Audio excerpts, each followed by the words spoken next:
of the previous. Sorry about that. Go ahead.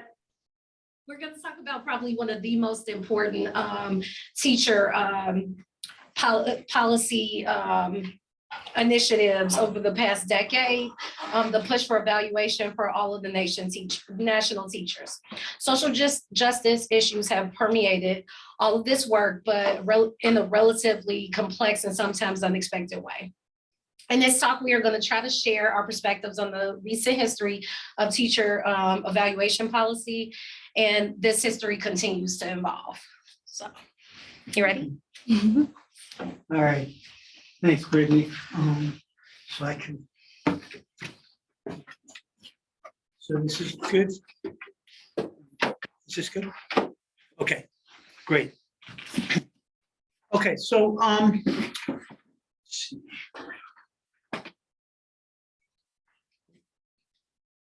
There we go. Okay, so as Brittany mentioned, this talk is built around the chapter that we're writing for the AERA Handbook of Educational Policy Research, and that'll be out of our hands this month. So we're just doing final revisions. But I wanted to start with two. Are we good? I need to share your screen on the screen. Oh, okay.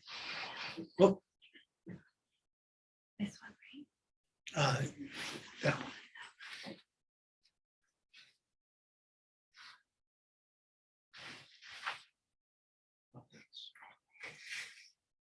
Yep.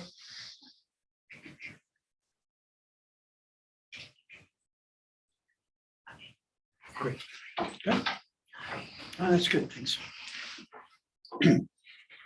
Okay, so I wanted to start with quotes from two policy actors who represented the most powerful forces in the development of this teacher evaluation policy. The first is Arne Duncan, and he was the Secretary of Education under President Barack Obama.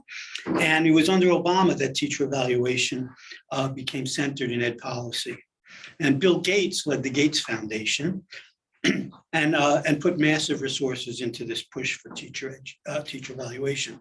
We'll get into the details a bit more, but I want to make the point that in 2009, the most powerful people in the world were all in on teacher evaluation. And they were shaking up education across the country. And this was embodied in an effort called Race to the Top. By the end of Obama's second term, teacher evaluation didn't quite disappear, but it dramatically faded into the educational landscape.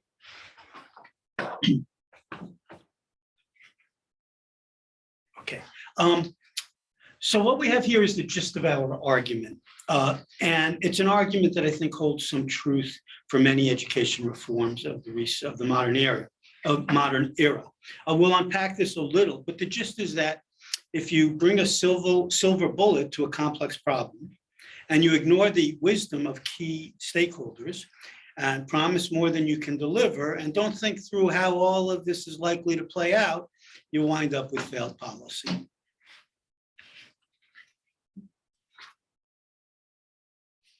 Okay, so this race to the top effort just didn't start in 2009.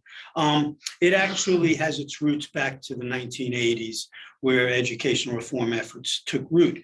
And we can see here the first major product was the Nation at Risk report.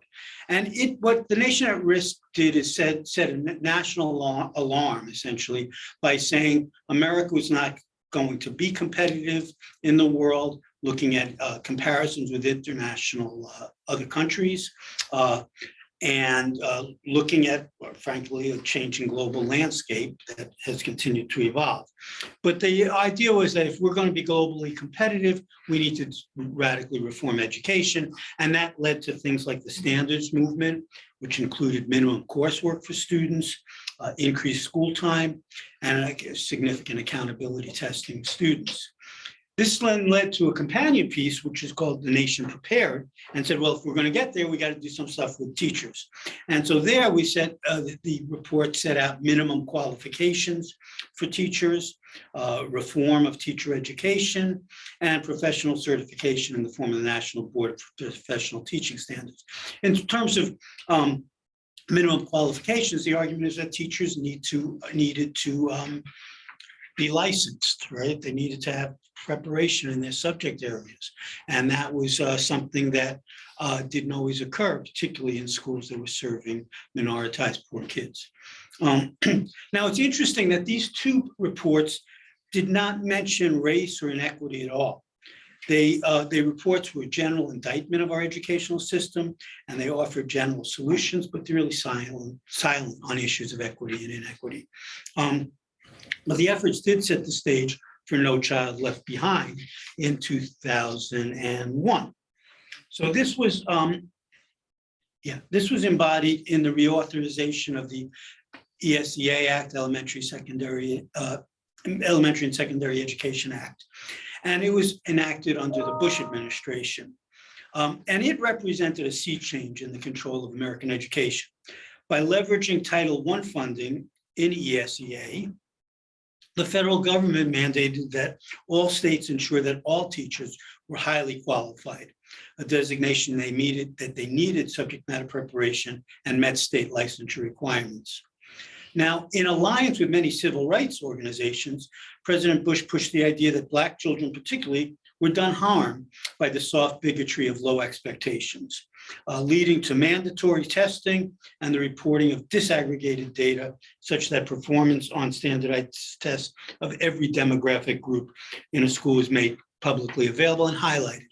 Because one of the charges was that often students' performance was sort of buried in these overall reports, and it didn't recognize that students in particular demographic groups were actually not doing well. So the idea behind the civil rights group's interest was that by highlighting this, there would be more services and resources provided to those schools. On the teaching front, there were some positive results, because what happened is there were lots of these unqualified emergency route teachers that were teaching in these schools, and those folks had to go and being replaced by teachers who were actually prepared to teach. We had teachers who actually didn't even have college degrees teaching students. So that was a net positive. But what NCLB did do is they targeted schools as the agents of change. And so they looked at school performance. They looked at this, the idea that they were going to make annual, yearly progress. There's a whole story behind all of that work. But the stage, but ultimately it didn't really result in significant changes in student outcomes. And so that then the disappointment with those outcomes set the stage for a new focus, one that was on teachers. And let's start with just a general idea of why would you want to evaluate teachers? And there were really 4 ways that this has been used. One is for accountability, right? It's the idea of holding entities accountable for student outcomes, whereas in the previous iteration was holding schools accountable. Now the move was to hold teachers accountable. There was also a move to, it can also be used for the what's called the strategic use of human capital. And that comes obviously out of an economic kind of argument, but the idea is that you incentivize the people you want to stay in the profession to stay, and you disincentivize the people you want to leave. And through teacher evaluation, you might create those sorts of mechanisms.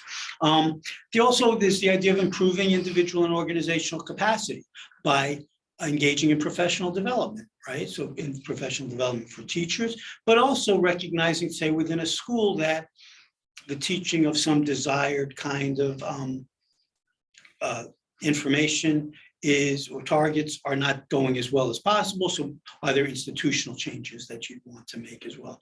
Are there ways of improving this at organizational levels? And then finally, teacher evaluation can be useful for determining the efficacy of educational interventions. You engage in a policy, a program. Does that change the quality of teaching that you observe?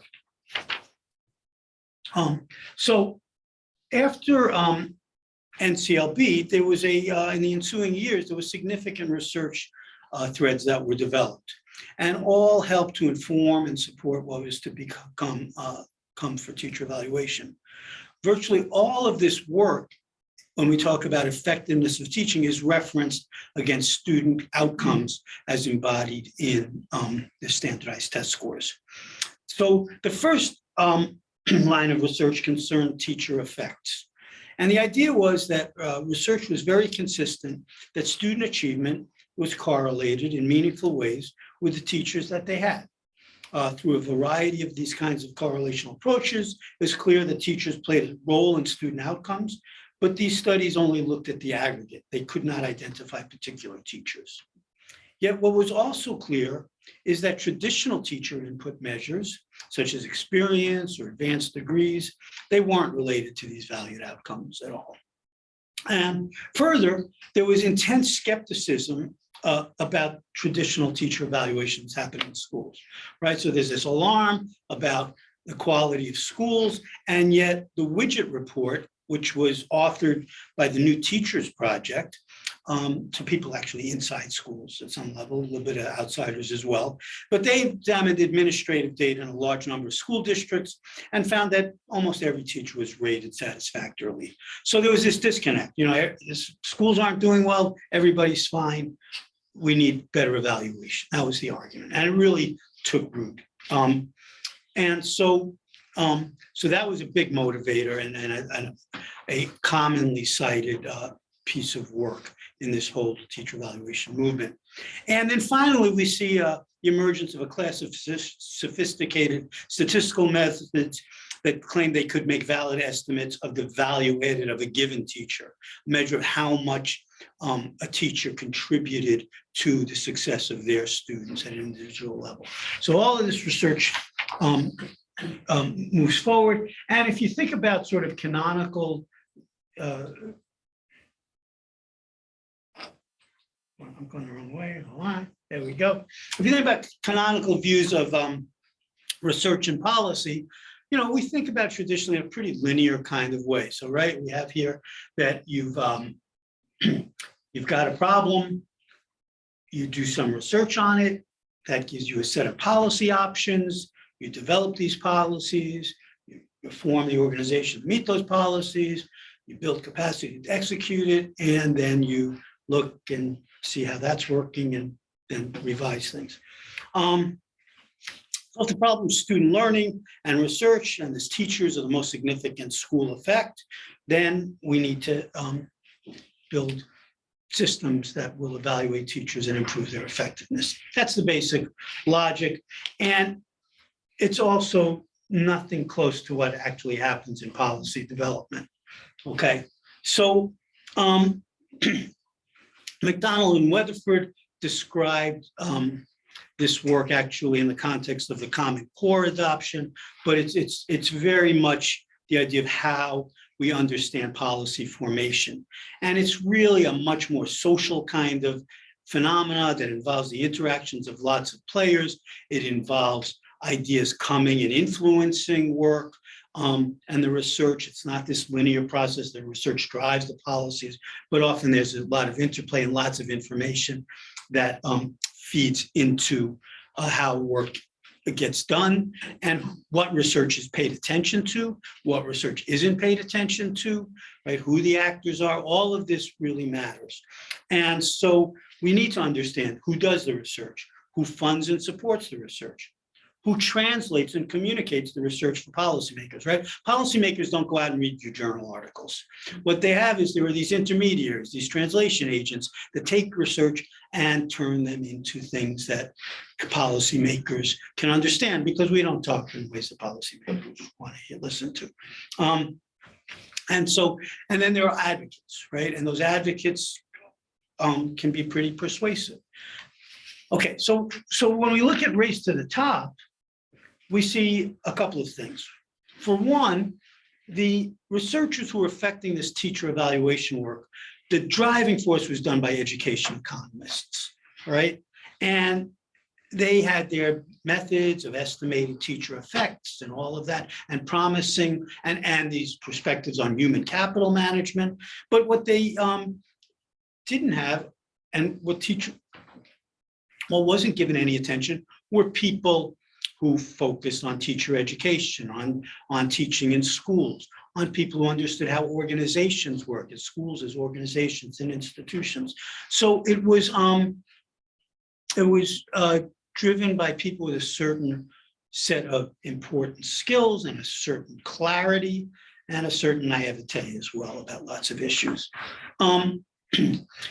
In this case, interestingly, so normally you can sort of divvy up the policy entrepreneurs, the translators, the disseminators, the advocates. Here, it was all a bundle, right? You've got the entrepreneurs, people who are funding research, that's the government, that's the Gates Foundation. They're also doing a lot of translation and advocacy and disseminating the work.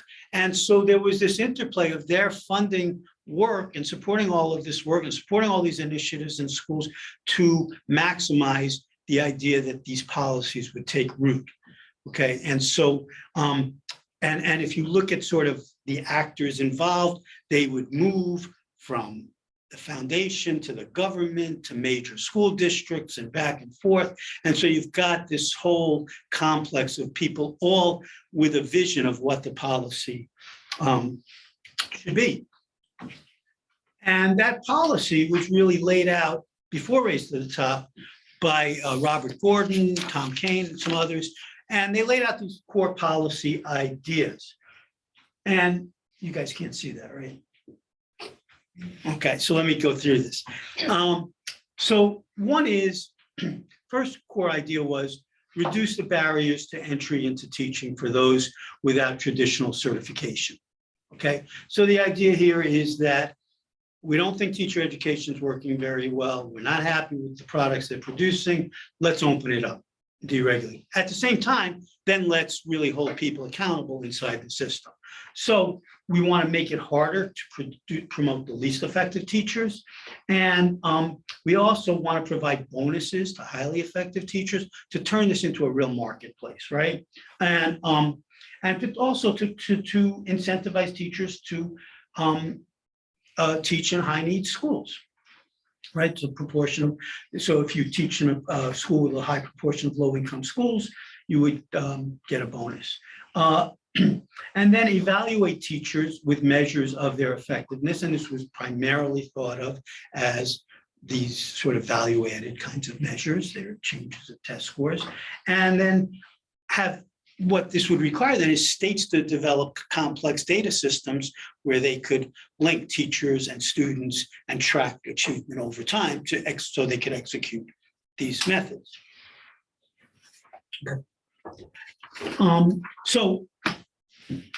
And interestingly, or not surprisingly, Gordon, who was a scholar at the time, became a key player in the Office of Management and Budget in the Race to the Top, coordinating all the funding of this Race to the Top stuff. So this is like this interplay of research and policy and the players and who knows who and who's got a voice and a seat at the table. So this was a heavy influence on the US Department of Education. And so Race to the Top was established as part of the American Recovery and Reinvestment Act, right, when the economy imploded in 2008. And as Obama's chief of staff and Brittany's mayor, Rahm Emanuel, said, never let a crisis go to waste, right? And so they did that, and they said, let's set up this major ed reform, this stuff that we've been eager to get going, right? That had all the stuff that Gordon had laid out, and more. I mean, it wasn't just about teacher evaluation, but there were two key, and so states had to bid on funding for this money, and they had to meet 4 criteria. 2 of them related to teacher evaluation.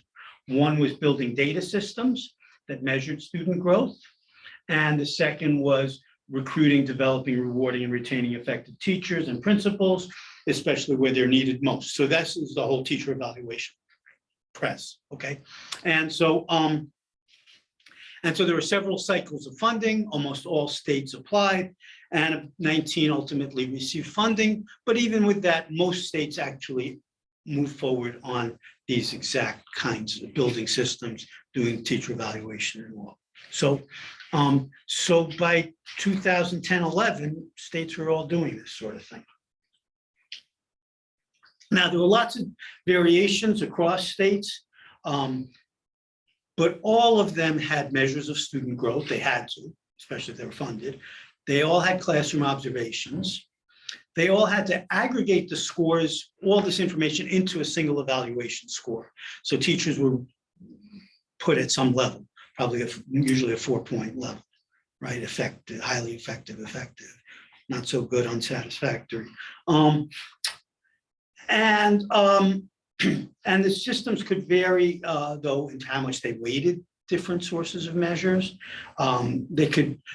A lot of them had additional kinds of measures that they put into the systems. So there's lots of this variation, and we cover some of that in the chapter. And the systems had to have some actions associated with low scores, right? So you had to put people on probationary status if they got a 1 or a 2 on a 4-point scale. If they got multiple ratings like that, they were subject to dismissal. And all of these decisions, the measures that were used, the aggregation procedures, the sanctions, all of this had significant effect on how the systems evolved and ultimately on the validity of the process itself. So let's start with the value-added models. So there were two types of measures of student growth. One was a class of value-added models, and these are there's a bunch of them that are out there, but in general, the idea is this: it wouldn't be fair on the face of it, to evaluate teachers on the basis of just the test scores that the kids had, right? So test scores in some, high wealthy district are going to be higher than in some poor district, and to say those teachers are better than other teachers seem patently unfair. So everybody says that's not a good thing. So the promise of value added was, well, what we're looking for is sort of how much does a teacher add to wherever these students are. And if we can control for all the student background and their previous test scores and all of this stuff, then we can isolate how much, by looking at multiple years of test scores, we can isolate how much did this teacher make a difference. And we can normatively rank all the teachers in the system, whether it's a district or state. And the idea was, the argument was that these kinds of processes would lead to unbiased, valid measures of the relative effectiveness of teachers.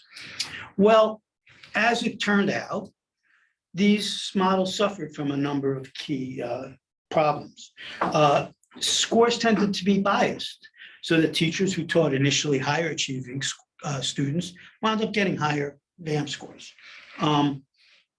And this had to do with the inappropriateness of the methods themselves, that the assumptions that they required couldn't be met in real schools. And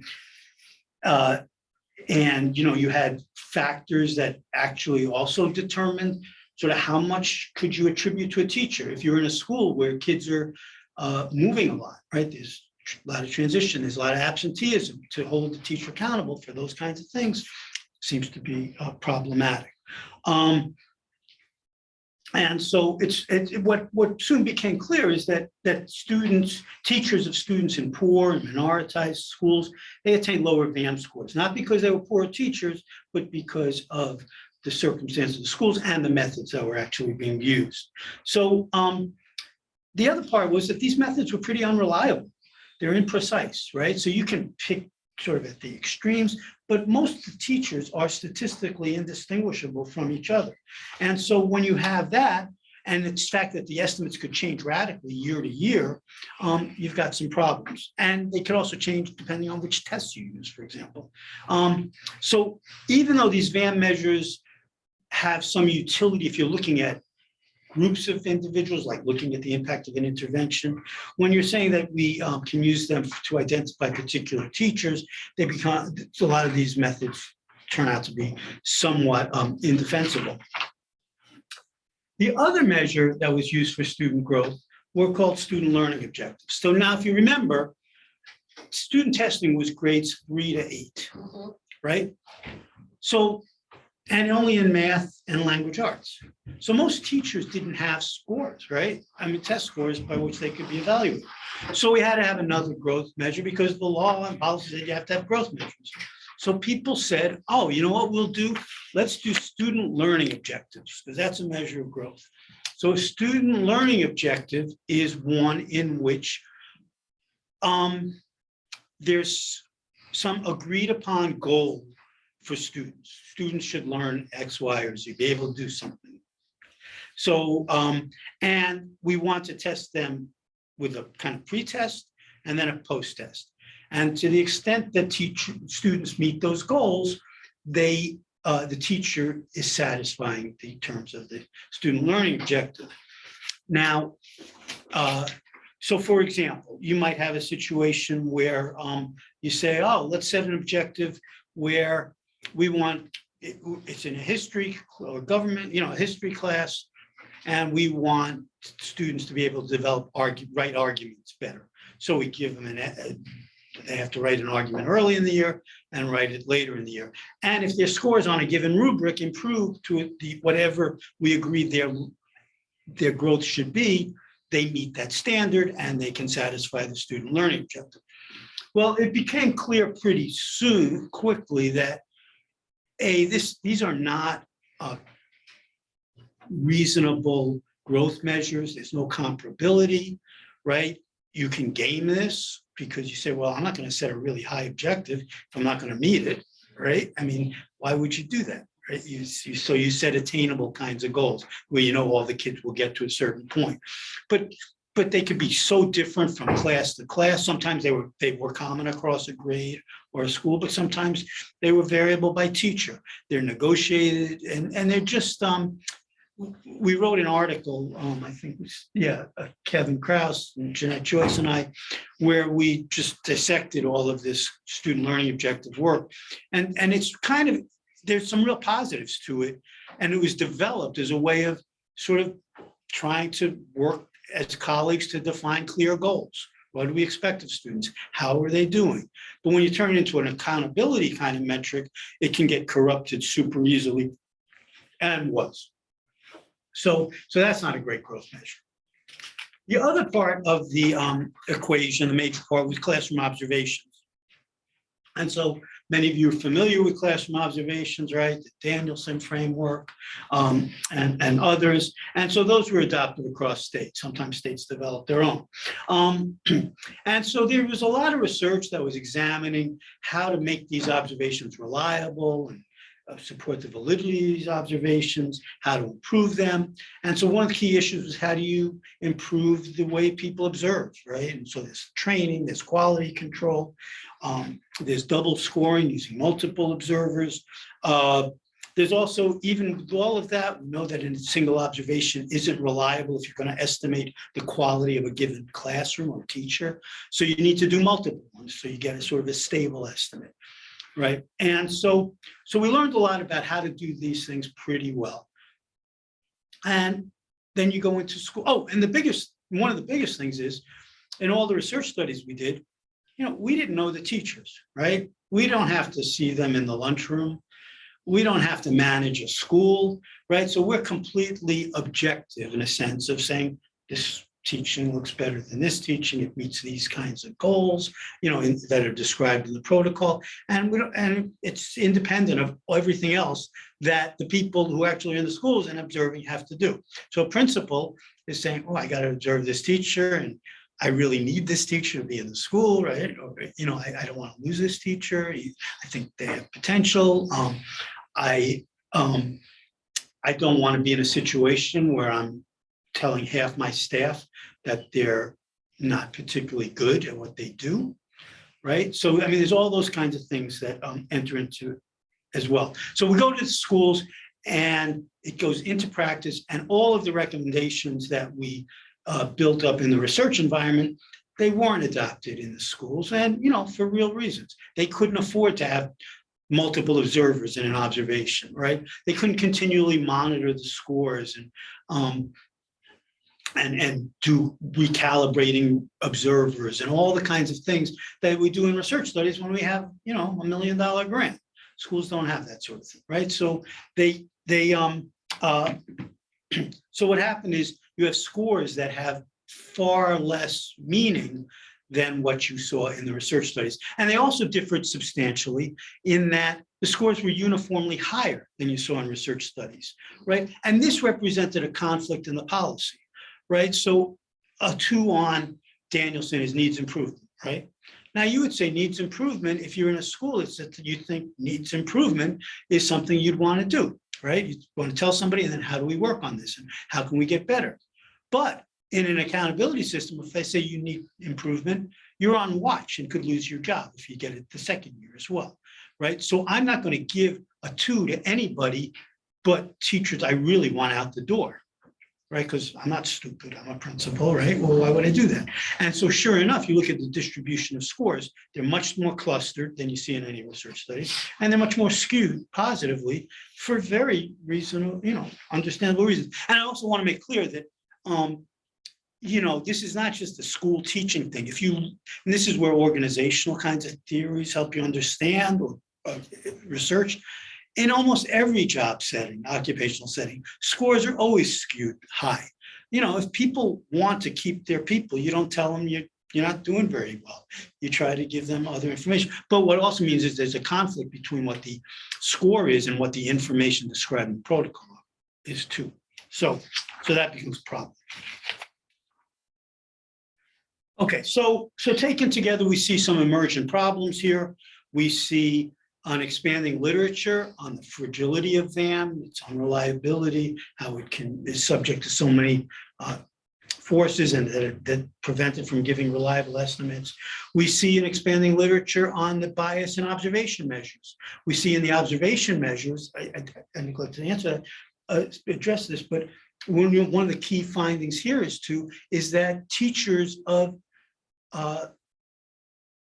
students of lower achievement and of students who are Black and brown, those teachers got lower observation scores as well, that could not just be accounted for by their performance, right? You would assume that they would have higher scores and they were getting lower scores. So again, we see a system where who you teach is affecting the scores that you're getting. We see major policy statements by groups as varied as the American Statistical Association, the Principals Association, AERA, and all of them challenging VAM as a valid and justifiable method for evaluating teachers. We see this increased evidence of Black teachers and students with weaker academic profiles being assigned lower observation scores. We see lawsuits on VAM that had mixed results, and we see generally a dissatisfaction from the field, of course, from teachers and principals, other educators, with this having to meet all these requirements for not clear, discernible reasons. Okay, so 5 years later, only 5 years later, we have the physical. And so Race to the Top is basically done, the funding's done, but also the enthusiasm for this. So the euphoria of test-based evaluation is dead. And you can see that here, right? So the revision of the ESEA, the Every Student Succeeds Act, says the feds cannot mandate the use of test scores or evaluation, right? So it's not only getting rid of teacher evaluation, but it's actually representing a change now to say the feds are not going to control as much as sort of seem to be moving forward from NCLB through Race to the Top, right? And this is also done in the context of the Common Core being pushed against, right? So that was not run by the Fed, but there were lots of incentives to adopt the Common Core and the assessments, and states were pushing back against that as well. And so the Common Core was abandoned at the same time.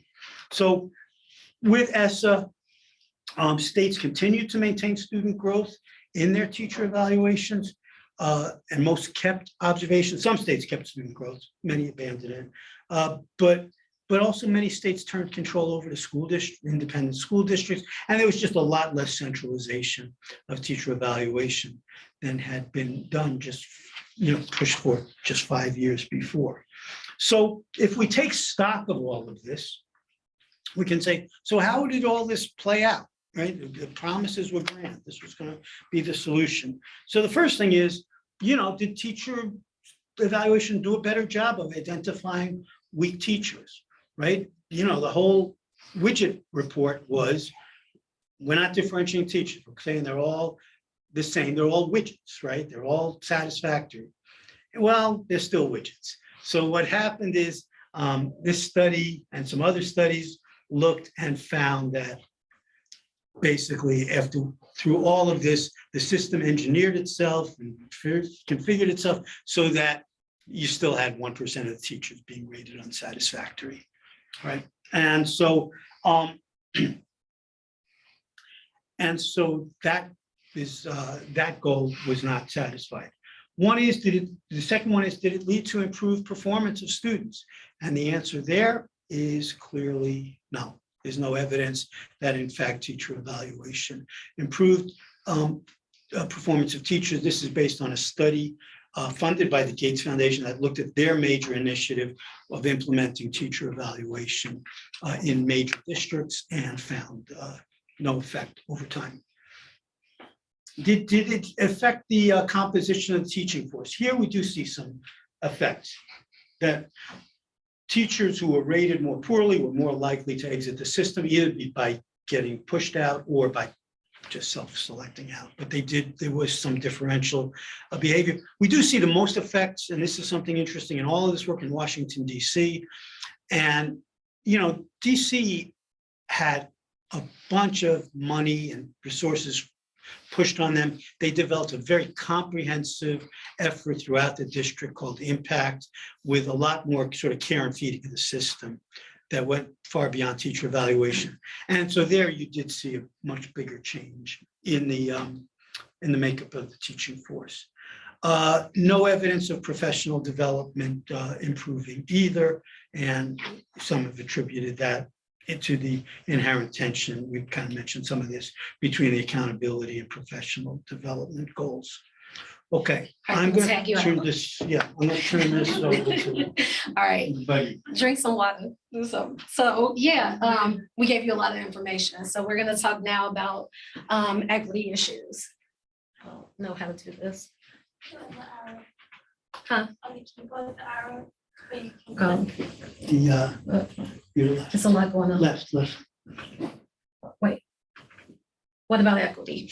So the Obama administration made it very clear that the whole goal of Race to the Top was to help students in minoritized low-income schools, because they weren't getting the same service as schools in the suburbs and other districts were getting. That was like supposedly the whole point of it. All of this was supported, even when we go back to No Child Left Behind, it was all supported by civil rights groups. If you hear that language about the soft bigotry of low expectations, like everyone was supporting this. As Drew said, DC had the most gains, and because of the whole comprehensive impact thing that they were doing, it's not just because of their teacher evaluations, but almost everywhere else it did not really work. Actually, in a lot of cases, it made the situation for teachers worse than better. So some equity problems that I wanted to talk about. The first thing is, and Drew touched on this a little bit, if a teacher is at a lower, under-resourced school, they're going to score lower on any teacher evaluation. So whether it's classroom observations or VAM input, so the data is going to be lower. What does this say though? So if I'm a teacher that's coming out of college and I specifically wanted to work in a minoritized school district, what's my incentive to go there? my scores are going to be lower, right? So think about that. That's who's going to want to work at schools if they know that, like, automatically their school district, the school that they work at is going to be singled out as doing poorly. So that's the first thing. The second thing is these same teachers, no matter if their students suffer from, let's say, absenteeism, transient populations, things like that, are graded the same or evaluated the same as a teacher who has students who all come to school. So that's important. You can't establish classroom practices, expectations, anything like that if your students move around a lot. So that's really important. Then we can go into the race of the teachers. So a lot of evidence is showing us that teachers of color, particularly Black teachers, score lower than the white teachers at their schools. So in a lot of cases, Black teachers tend to have the children that are deemed the problem children. So whether it's behavior problems and things like that, they tend to get those students. So that can add to the scores. And Black teachers are also tend to be given the children in a school that have like the weaker academic profile. So that's one of the other reasons. And if we think of all of this coming together, this would obviously start to push teachers out of the profession. Again, sorry. Like I said, even when we look at account for everything else being equal, the test scores and the observation scores, which is the most interesting part, because we would think that that's where people would shine. Things like Danielson and all of that don't take into account certain, I want to say, cultural differences between teachers, don't take into account the way, teachers may interact with their students. And this is really important because, as Gloria Lassen-Billings and others have said, that when teachers have a race match with their students, when students have a race match with their teachers, they're more likely to be successful in school, particularly Black children. So this is like a really big deal. Yeah. So closing comments. So went from being very excited to not so much. In addition to federal role in education, tension between goals of accountability and professional development were never met. Constituent measures had significant problems. Underlying theory was under-conceptualized, no attention to organizational theory, and teacher evaluations would never challenge would never challenge, and actually weren't even meant to challenge inherent inequities in the systems. So that is where we leave you with. Yeah, any questions? So there's a lot. We gave y'all a lot.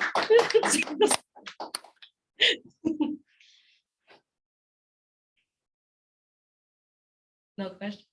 Wait for being here, she normally does it. So if anybody has any questions, please just jump in, or to our audience online, if you have any questions, you can put them in the chat, or you can unmute yourself and just jump right in. I was just going back through it to see if there was an east on it. Have y'all considered what theory may be helpful when creating some sort of teacher evaluation that is equitable?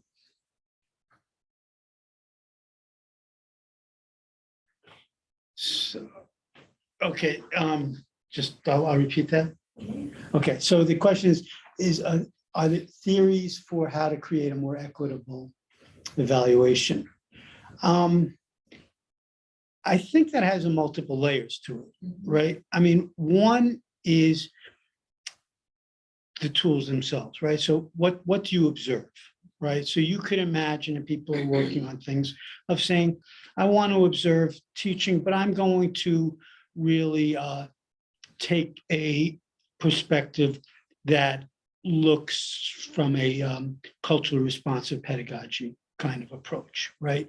I mean, if you look at most of the observation protocols to date, they talk very generically about addressing all kids' needs. Does the teacher do that sort of thing? But they don't explicitly call out issues of race and power and those kinds of things, right? So And maybe, also ability. I'm so sorry I Yeah. left that out, but yeah, ableism is a really big issue too. Teachers of color end up in the classes with students who have a lot of the IEPs, and those scores tend to affect Yeah. how they are, like how they're situated in the school. So, right. And then I think that, so there's the instrumentation issue, but I also think there's the how it's used, right?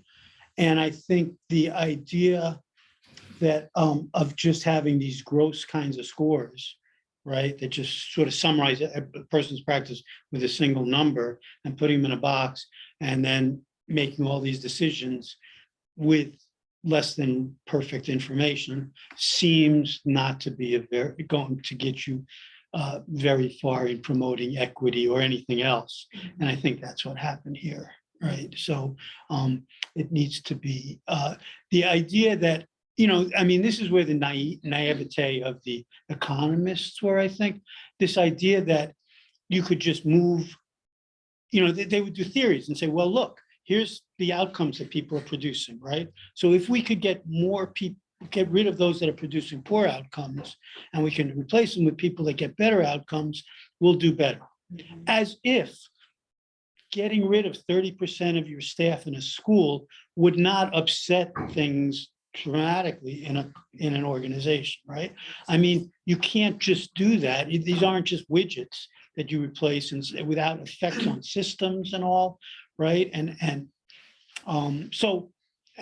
you have to have people that are going to be better, and that's not clear. That it's not clear at all. You can predict who those people will be in advance. and I just want to say, One more thing. okay. One more thing, Molly.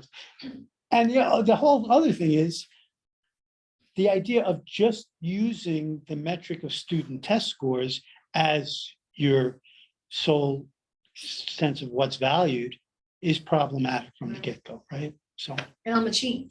I'm going to cheat. If you say that's what we're using, like I'm a fan the way to finesse the system. I know that's what I'm gonna do. I was gonna say too, it has real consequences if we think of some of us in, Zoom land and here who were teachers in the from 2008 to say now, you've probably been in schools where that had mass turnover every year because of these issues. I worked in several schools where like 40 to 50% of the staff turned over every year. And think about how the effect that has on the children in the school. Like the cool thing I think that my mother and other generations talk about is having the same teachers that your older siblings had and things like that. That this stopped happening during No Child Left Behind, their Race to the Top. Right. The idea of like the school being part of the community and really knowing each other and things like that. So it has even just those real tangible effects on students, on kids. I'll let you keep talking. No, There's something else I wanted to say, but I can't remember it right now. So we have a question from online for your advisor. Now I'm going to read your question. He says, I'm curious how your ideas changed as you reviewed this work. I guess it would be more for me, right? yeah, it's I mean, as a person, as a teacher who experienced a lot of this and then ended up writing on it. Oh, he said he wanted both of us to answer. okay. But yeah, as a teacher who experienced it, yeah, and ended up, researching it, I think it's interesting because, to come out of, I came out of an alternative teaching certification program, which was a part of No Child Left Behind. And my certificate says that I'm highly qualified. I don't know how, I guess because I have a bachelor's degree, whatever it says that. But I remember not feeling highly qualified to teach, any more qualified than anybody else. But also feeling like during the teaching certification process, it felt like it was measuring the wrong things. And I still feel like that even more so now as a teacher researcher. But I think the other thing that's been interesting is just the idea that I'm still trying to grapple with what do we measure? You know, like something needs to be measured. That, you know, like I think what we're doing isn't necessarily helpful. And I think things are even regressing when you think about what's going on in Florida and how the spouses of service people can now teach, you know, without even having degrees, just crazy stuff. Yeah. So, I mean, I know that we're regressing, but I do think that we have to figure out a way to to measure effectiveness, but I just don't know what it is. I'm still confused by that. So that was a lot of rambling and I haven't answered, Dan. Sorry about that.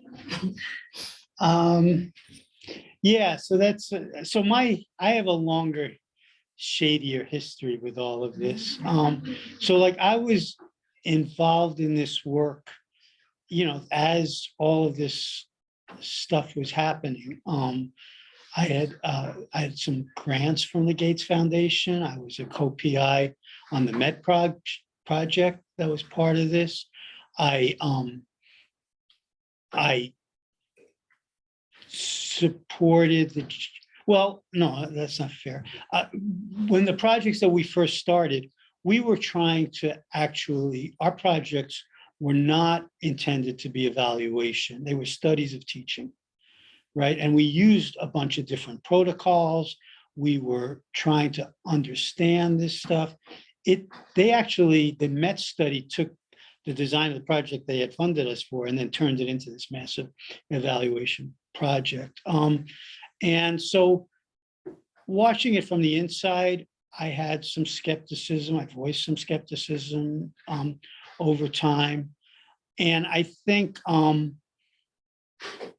I became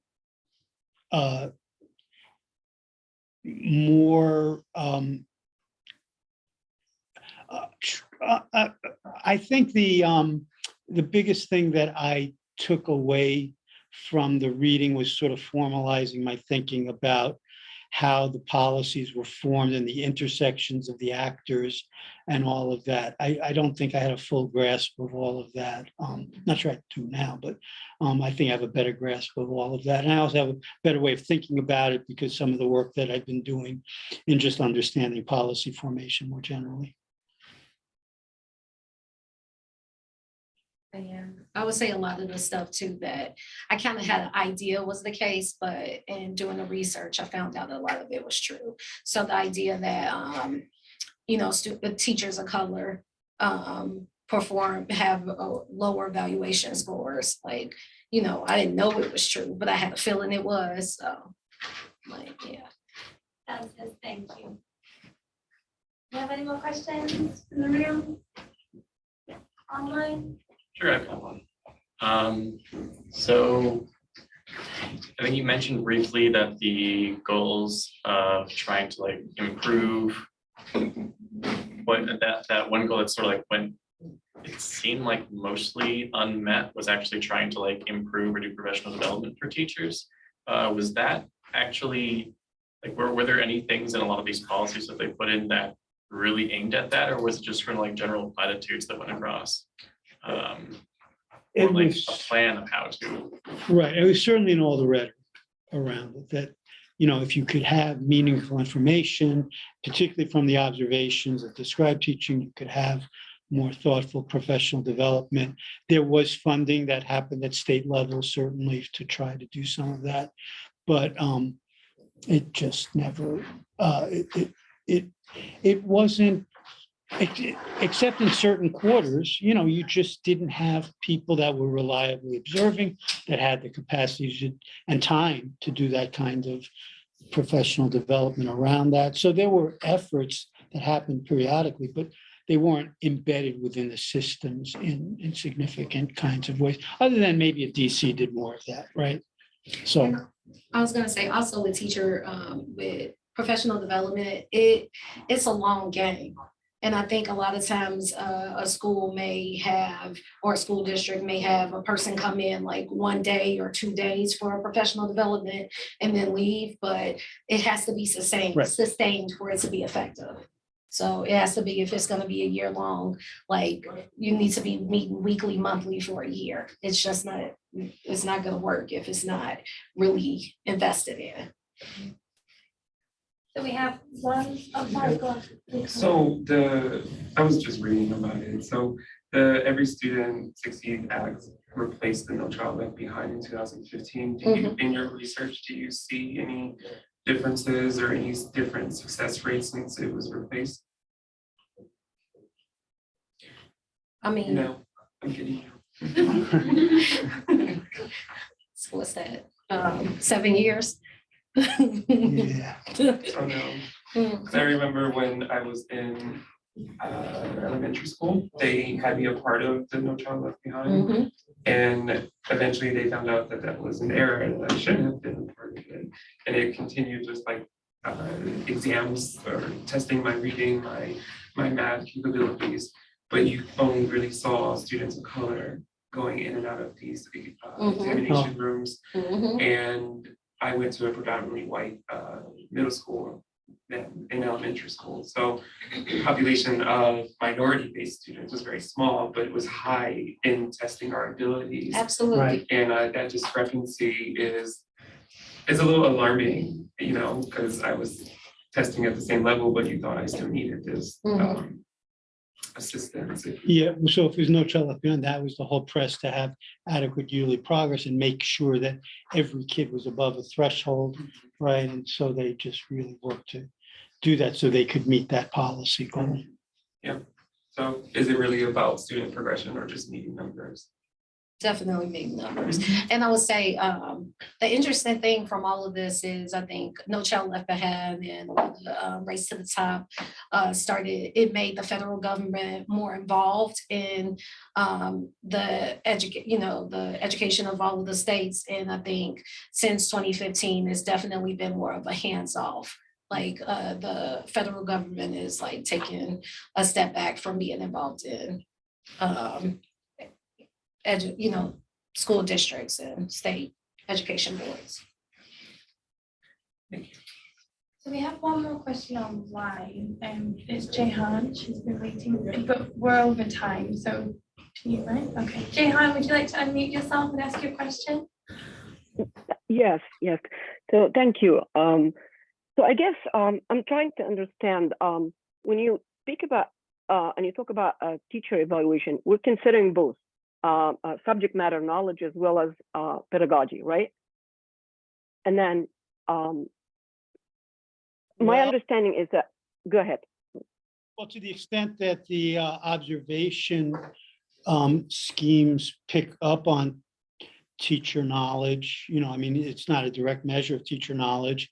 You'd be capturing some of that, so the observation schemes presumably are picking up on both pedagogy and content.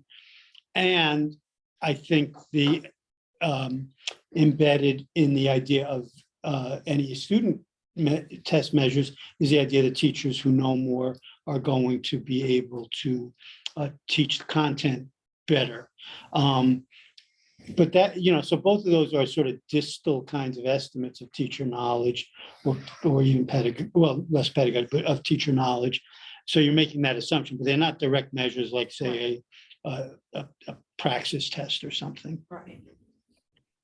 Right. And then when we bring a culture responsive pedagogy into the equation, we start considering these measures, then the student performance is a consequence of shared responsibility between the teacher and the student, right? So I'm teaching and the student have the objective of learning. Otherwise, if they're not interested, then my efforts is not going to be met with success.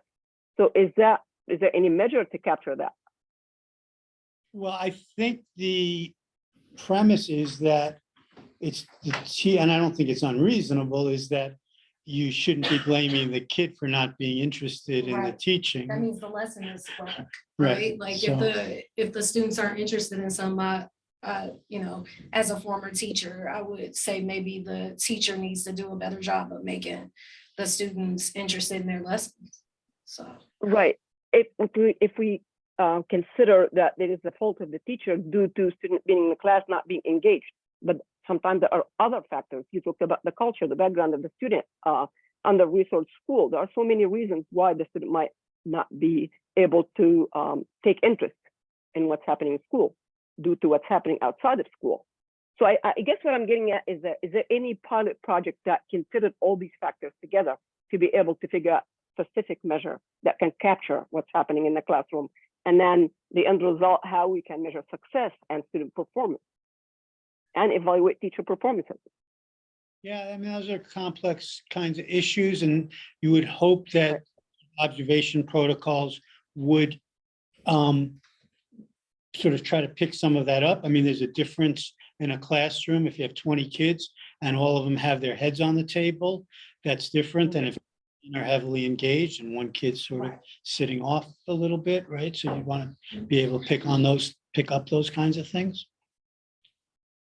And as just a comment that came to my mind on like assessing the environment. I forget what schools it was, but I just remember I was reading on some schools that were having a lot of difficulties, and there were like all these different like theories and rumors about why it was going poorly. And at least one thing that had just gone unaddressed for decades is that these schools didn't have like working air conditioning. Yeah. These Oh, yeah. schools didn't have like Yeah. working heating Right. systems. Children are hungry. or Yeah, something it's like like that. you Right. you don't expect that. Larry, it's kind of Yeah. like, what can a teacher do when, you know, students are overeating and not fed well, so, Absolutely. so. All right, Yeah. well, thank you. So thank you. Did you say anything? That was fantastic. Thank you all, and this is the end of the semester, right? We have one more next week. Oh, we have one more But next you're the week. last presentation. We have a panel discussion. Oh, right. The panel Yeah. discussion of former students, Yes. not ex. Yeah. Ex-students. Again, Outstanding former students who are returning to advise. All right. Thank you. Have a good so week, much. everybody. Thank you. Bye. Thank you.